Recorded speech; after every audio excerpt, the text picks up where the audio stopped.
গিয়েছিলাম সদল বলে বান্ধবীর বাড়িতে বান্ধবীকে ঘোল খাওয়াবো বলে। হাই রে হাই, কি করলি রে ভাই? মনে মনে এইসব ভেবেছিলি, পেছনে এইভাবে বাস দিলি।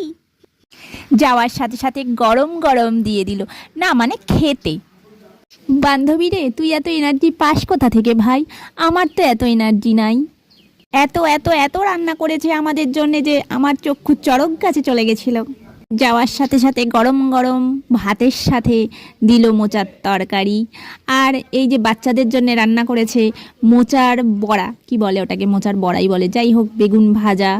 বেগুন ভাজার পরে দিল আরও অনেক কিছু দিয়েছে। বাবারে বাবা, সব কিছু তো আমার মনেই থাকে না, এত কিছু খেতে দিয়েছে। তারপরে দিল গরম গরম ডাল আর সাথে কাঁকরোল ভাজা। তারপরে দিল ইলিশ মাছের ঝাল।